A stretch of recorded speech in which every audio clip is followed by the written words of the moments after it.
I had a boyfriend when I auditioned for American Idol, and I was so in love with him, but I was so terrified, like mortified of what people would think if they saw me with a guy. And so I called my friend Julia, and I've never dated a girl in my entire life. It has never been my thing. And I had a girl waiting outside with my family to greet me. If you watch any of the old clips of me making it to Hollywood.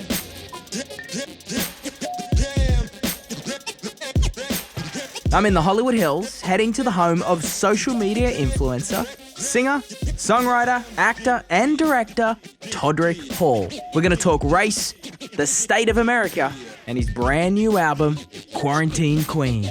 I'm Jason Dundas, and this is Build Stopover. Hello. What's up, buddy? Welcome to Mi Casa. It's very subtle, okay? Would you like to take a little tour? Yeah, show me Okay, around. Where do we start? We'll say right here, because this is my favorite place. This is where I watch television and everything. This is my Disney room. I'm a humongous Disney fan. They all have the VHSs still in them. What? So we store them here. There's a VCR down there, and every now and then we have like a throwback 90s Disney moment, and we are able to take those out. The MTV award? That's my VMA. The Moon Man? Yeah. I won that with Taylor for the You Need to Calm Down video. What's one thing we wouldn't know about Taylor?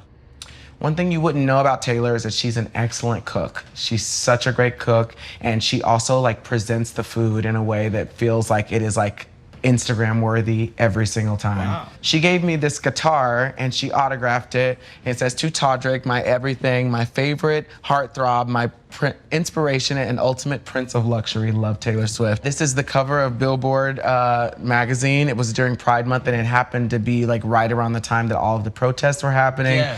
And so I wanted to do something that showed my solidarity and everything, but I also wanted to show my androgynous and feminine and masculine side. So I wanted to do something drag, wanted to do something that's that showed me as I normally would be presented. And this is the Broadway room. I've been in 5 Broadway musicals, and these are all the playbills from all the shows that I've ever seen. A lot of them are autographed by my favorite Broadway stars. These are the Kinky Boots. And the last musical I did was Waitress on Broadway, the Sarah Bareilles musical, and this is my costume that I wore. This is presented in a lot better of a way than the costume actually looks. It's really just a t-shirt with a tie, but we try to be extra here.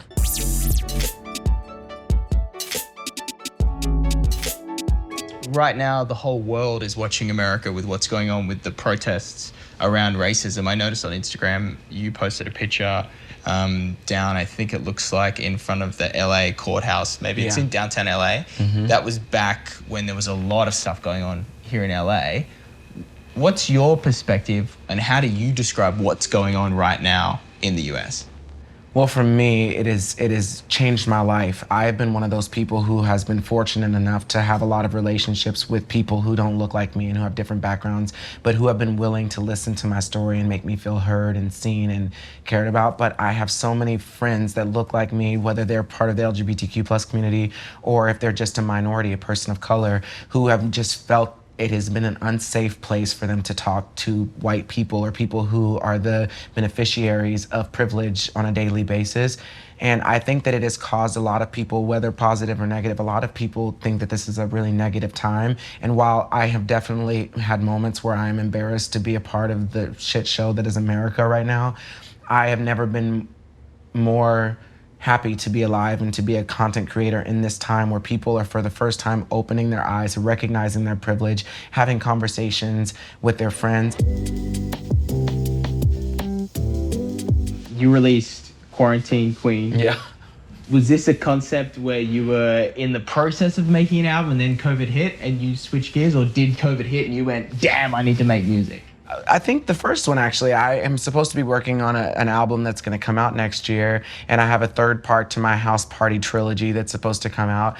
But when it happened, I got asked to perform at all of these Pride events because everything was shut down for the month of Pride, and I was supposed to headline a bunch of concerts, and Nails Hair Hips Heels was my most viral video at that time, and I was like, what can I do in true Todrick form to perform at an event and make it feel like an exclusive experience, but also COVID friendly, and I wrote mask, gloves, soap, scrubs. And as I was sending it to people, I was like, this is just such a fun concept. Everybody's getting on TikTok. Everybody's trying to figure out how to exist and work from home. And also, I felt like the world just needed a little bit of laughter and something like a form of escapism. And so that was my contribution. I was like, this is going to be one of those things that you're going to remember what you created during this time.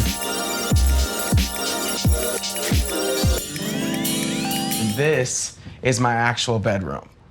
And What? it's a little extra. This is where you actually sleep. This is where I actually sleep. I had this bed custom made because I love The Wizard of Oz and I wanted the room to look like Dorothy's house came crashing through the ceiling. So I had this really cool graphic painter named Curtis come in and paint in the ceiling. It has a hot air balloon that says the great and powerful Todrick.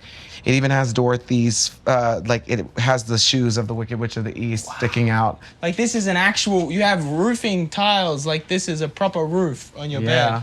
And I actually have Judy Garland's autograph over there on that picture. I spent all quarantine trying to get these costumes. These are the original costumes from the Broadway musical of Wicked. This is Kristen Chenoweth's Glinda costume, and that is Idina Menzel's Elphaba costume, the first one that she wore when the show was out of town in tryouts in San Francisco. Whole thing's a museum. It's just very extra. I wanted this room to just feel like I don't know, my bathroom is painted with the wizard head from Wicked.